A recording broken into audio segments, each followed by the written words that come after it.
This is Part 9, the heart, and we're looking at page 680, and at this particular diagram that has a across the page sort of feature here, and you can hold a clear ruler and work your way across the page from left to right, and you will have gone through one, shall we say, heart cycle, okay, lub-dub, as it were.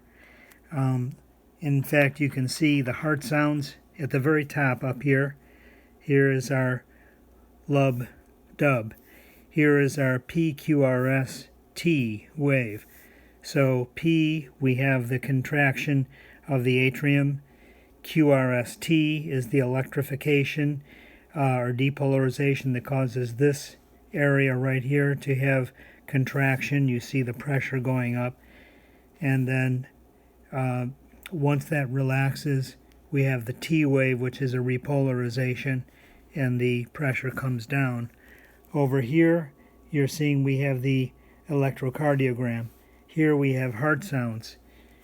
Where does the first heart sound off? It's right when the AV, atrioventricular valves, close. That is to say, we have just had our atrial contraction, and that means that the ventricle is full. What does that look like? This is the pressure curve here, pressure, and the atrium is contracting, and the ventricle is filling passively until that contraction, and that sort of tops it off. What does the volume look like? It's right here. This is the volume, and here we are filling it up.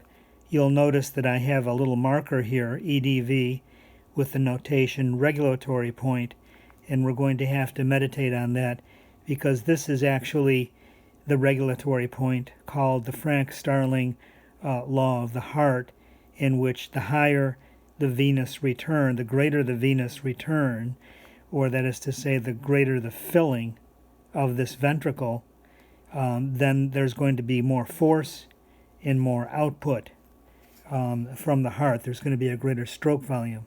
So it's sort of like when you have a bow and arrow, when you pull the string of the bow with the arrow in place and you pull it back way farther, then you're going to get the arrow to exit from the bow and arrow with greater force. Okay, and you're going to have greater distance and power in that particular arrow movement. So it's the same thing with the heart. Okay, so as we come across this initial situation here, let's look at pressure for a moment. And so what we've done is we've filled up, and also the volume, we've filled up the ventricle.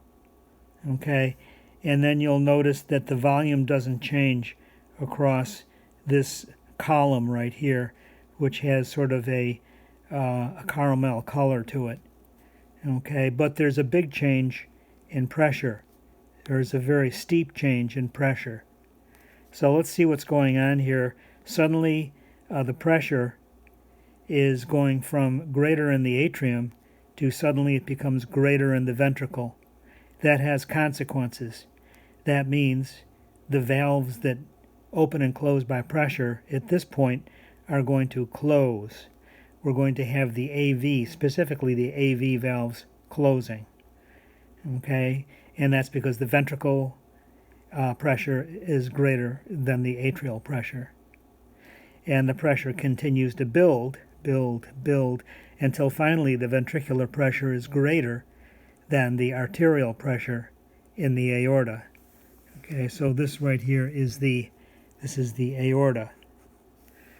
Okay, so once we get pressure that's greater than the aorta, then something else happens and we move to a new status over here. We open up the semilunar valves. All of that is collected for our information right here. We have AV valves, open and closed, and we have aortic and pulmonary semilunar valves, either open or closed. Notice that we have a period right here in which the AV valves and the semilunar valves are both closed. There's no change in volume. Volume is flat, despite the change in pressure, until finally we open these valves. So here the ventricle is closing the AV valves with pressure, And then with more pressure, the ventricle is opening the semilunar valves, and the blood flows out into the aorta. And then we finish with systole. We get to the peak pressure out here, which should be something under 120, hopefully, at rest. And then the pressure declines. As the pressure declines below the aortic pressure, the semilunar valves will close. Second heart sound. When the first heart sound happens, it's because the AV valves have closed. Over here, it's when the semilunar valves close, we get the second heart sound. Pressure decreasing, decreasing, decreasing in the ventricle, and then it drops below the atrial pressure. And then suddenly we go from flat to filling again. And these valves will open.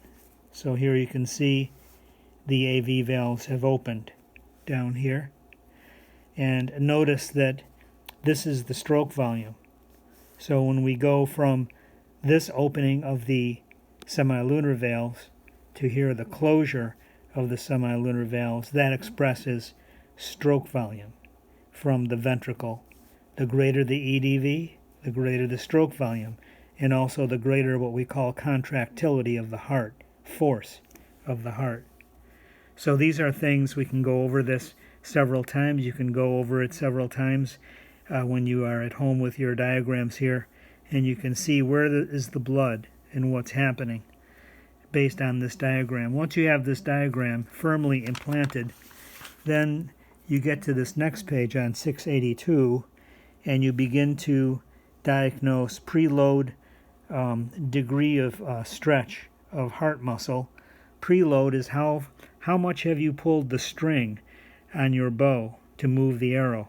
And therein lies the Frank-Starling Law of the heart. Okay? And it's all about length, tension, relationship. And you might remember that when people are competing for the gold medal in weightlifting, that they have to set up their lift very, very carefully and stand over the barbell very carefully and make sure all of the muscles in the lower and upper extremities and in the back are exactly in the right position to activate the most cross bridges possible and exert the greatest force. All right, so it's this little, how shall I say, relationship, the sweet spot of that relationship. And then how do we accomplish that in the heart? In the heart, it's accomplished with venous return. So the more venous return, how do you help venous return? If you've just had a workout, a cross-country workout, and coach says, don't sit down, keep walking, grab a bottle of water, and slowly sip the water, but keep walking. And what you're doing is you're using your leg and thigh and gluteal muscles to contract as you walk, and thereby move the blood through your body. You're giving your heart a rest, in essence, because you're using other muscles to increase venous return. So anything that increases the volume or speed of venous return, such as a slow heart rate or exercise, that's going to increase end diastolic volume and heartbeat, and consequently stroke volume and contractility force, contraction force. Contractility over here on this next page is actually a number in graduate physiology that we can calculate. The end diastolic volume is the major intrinsic factor, okay, which influences the stroke volume. But there are extrinsic factors such as increases in epinephrine and so on, or even just psychological exhilaration, that kind of thing. But by actually forcing more blood into the heart through end diastolic volume, which means you've slowed the heart rate or you've increased blood return due to the use of muscles in the body squeezing more blood through the venous return, that's going to increase end diastolic volume, and you will get greater contractility. So that's that story.